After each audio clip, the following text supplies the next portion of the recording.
Hello दोस्तों, स्वागत है आपका हमारे YouTube channel NK sir Hindi वाले में।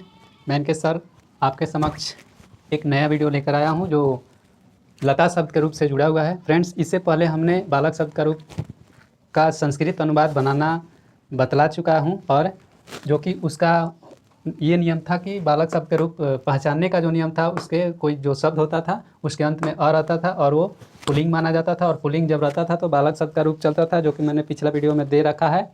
और उसमें आपको बालक शब्द का रूप में आठ गो विभक्ति तक हमने पूरा लिखवा दिया था, जो कि उसका रूप इस तरह होता है: बालका, बालको, बालका, बालकम, बलको, बलकान, बालकेन, बलकम, बलकाए, बलकाए, बलकभ्यम, बलके पे, बलकात, बलकभ्यम, बलके पे, बलकस, बलकायो, बलकानाम, बालके, बलकायो, बालकेसु, हे बालक, हे बालको, हे बालका। फ्रेंड्स, आगे हम बात करेंगे लता शब्द का रूप, जो कि आज ये वीडियो बनाने वाले हैं और इसके बारे में अच्छी तरह से समझाने वाले हैं। तो चलिए बात करते हैं।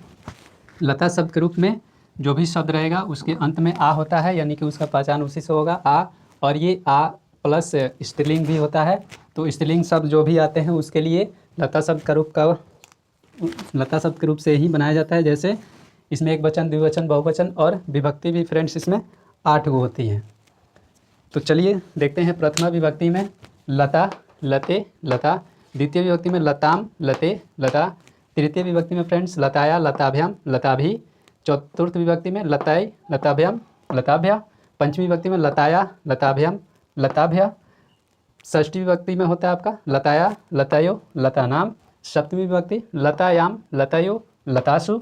अष्टमी विभक्ति हे लते, हे लते, हे लता। यानी कि फ्रेंड्स ये लता शब्द का रूप आपका हो गया। और इसमें पहचान होता है जब संस्कृत अनुवाद जो हिंदी में रहते हैं उसको बनाना होता है, तो अनुवाद ऐसे करके आता है फ्रेंड्स एग्जाम में, जो कि लिखा रहेगा गीता में कृष्ण का उपदेश है। फ्रेंड्स, इसको जब भी हम बनाएंगे तो सबसे पहले ध्यान देना है गीता में। गीता जो है, गीता स्त्रीलिंग होता है, और स्त्रीलिंग के साथ साथ अगर ऐसे ना पहचान हो तो इसमें गीता जो है तो आ है, तो आ है तो इसको लता शब्द के रूप पर ही बनाएंगे। फ्रेंड्स, चलिए इसको बनाते हैं। तो गीता में फ्रेंड्स में जो है ये कारक से जुड़ा है, और कारक सप्तमी विभक्ति होता है, यानी कि कौन सी?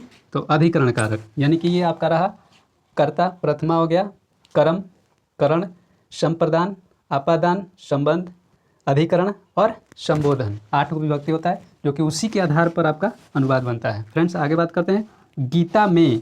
तो यहाँ पे फ्रेंड्स लिखेंगे गीता।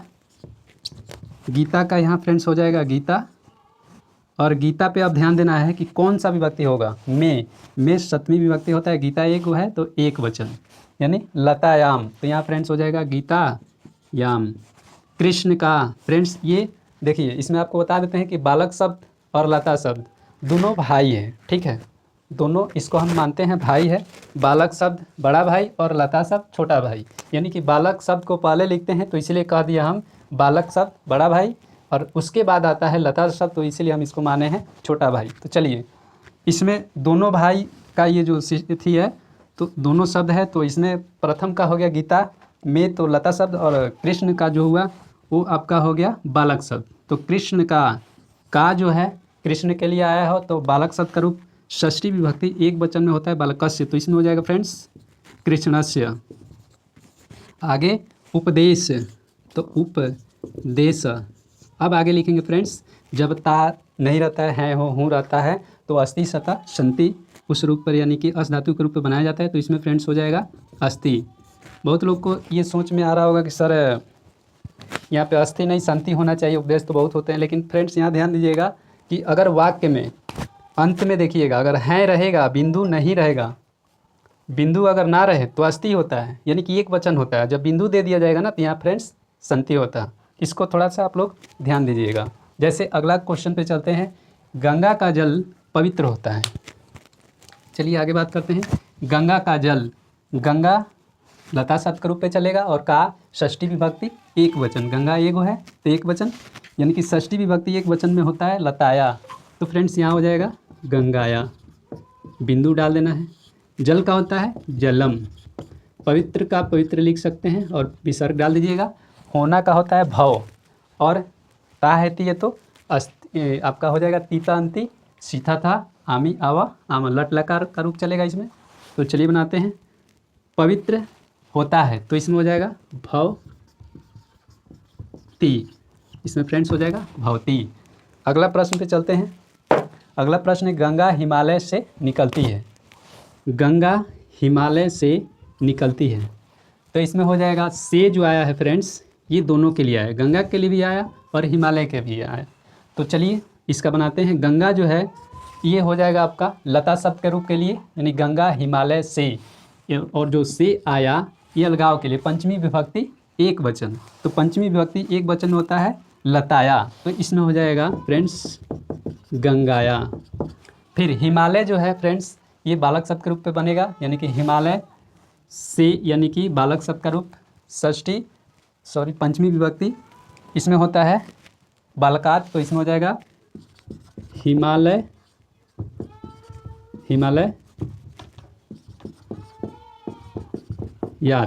हिमालयात। और निकलना का होता है फ्रेंड्स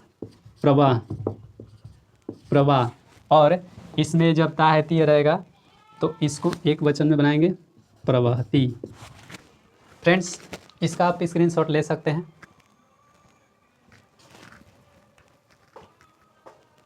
चलिए फ्रेंड्स आगे बात करते हैं, कुछ क्वेश्चन बनाया जाए संस्कृत अनुवाद उसका, और ये मिक्स रहेगा फ्रेंड्स, बालक शब्द के रूप और लता शब्द के रूप पर भी रहेगा। तो चलिए ट्रायल में देख लिया जाए। जैसे प्रश्न है फर्स्ट फ्रेंड्स, सरोवर में मछलियाँ हैं, तो इसका हो जाएगा फ्रेंड्स सरोवर का मतलब होता है तालाब, ठीक है फ्रेंड्स। तो सरोवर का सरोवर भी लिख सकते हैं, तो सरोवर का सरोवर लिख दिया। में फ्रेंड्स बालक शब्द का रूप है, सप्तमी विभक्ति एक वचन, तो उसमें होता है बालके, तो इसमें हो जाएगा सरोवरे। मछलियाँ फ्रेंड्स यहाँ ध्यान दीजिएगा, यहाँ पे मछलियाँ बहुवचन होता है तो यहाँ पे बिंदु हो जाएगा, ठीक है। तो सरोवर में मछलियाँ का होता है मिन, और मिन एक वचन है लेकिन मछलियाँ उसमें बहुवचन दिया है, तो इसमें क्या करेंगे फ्रेंड्स, तो पाई दे करके और विसर्ग डाल देंगे मीना। अब आगे देखते हैं, इसमें देखिए फ्रेंड्स जब ता नहीं रहता है हो हूँ रहता है, तो अस्ति सतह संति असी सतह सत अस्मि अस्वा अस्मा लगता है, यानी कि ये मछली के आधार पे इसका अंत में देखा जाता है और उसी के आधार पे ये लगेगा, ठीक है फ्रेंड्स। तो रूप को देखते हैं, तो मीना और इसमें हैं बहुवचन हो गया, तो इसमें हो जाएगा फ्रेंड्स संति। और इतना लिखने के बाद फ्रेंड्स ध्यान दीजिएगा कि वाक्य में पाई है खड़ी पाई, तो इसमें भी आपको क्या खड़ी पाई देना अनिवार्य बनता है। नेक्स्ट क्वेश्चन है राम का भाई सुंदर है। फ्रेंड्स इसको बनाते हैं राम का भाई, राम का बालक शब्द का रूप षष्ठी विभक्ति एक वचन रामस्य। भाई का फ्रेंड्स होता है भ्राता।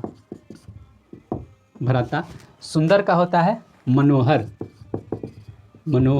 विसर्ग डाल दीजिएगा फ्रेंड्स मनोहरा, और इसमें भी अस्ति सतह संति के रूप पे लगाया जाएगा, तो इसमें राम जो है और राम का भाई के बारे में बात किया तो भाई एक वचन हुआ, तो इसमें हो जाएगा फ्रेंड्स अस्ति और पाई दे देना है। नेक्स्ट क्वेश्चन, कवियों में कालिदास श्रेष्ठ हैं, तो कवियों में फ्रेंड्स कवियों में बालक शब्द के रूप के आधार पर ही और नदी के रूप सेम होते हैं, तो इसलिए इसमें हो जाएगा कविशु। कवियों में के लिए कविशु बहुवचन होता है, इसीलिए कविशु। कालिदास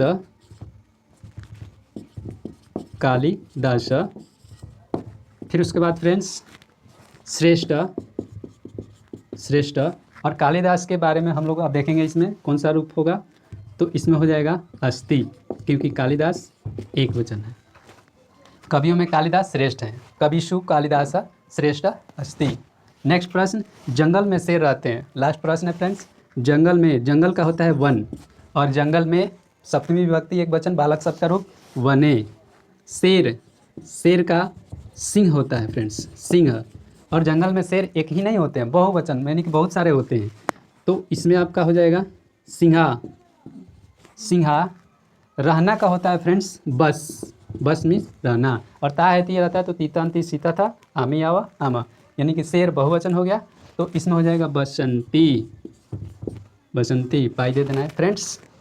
इसको आप अच्छी तरह से लिख लीजिएगा और आगे प्रश्न जो है दे देंगे। अगर फ्रेंड्स वीडियो पसंद आया हो तो कृपया लाइक करिएगा, शेयर करिएगा, सब्सक्राइब करिएगा। मिलते हैं अगले वीडियो में नए अपडेट के साथ, तब तक के लिए दीजिए हमें आज्ञा। जय हिंद, जय भारत।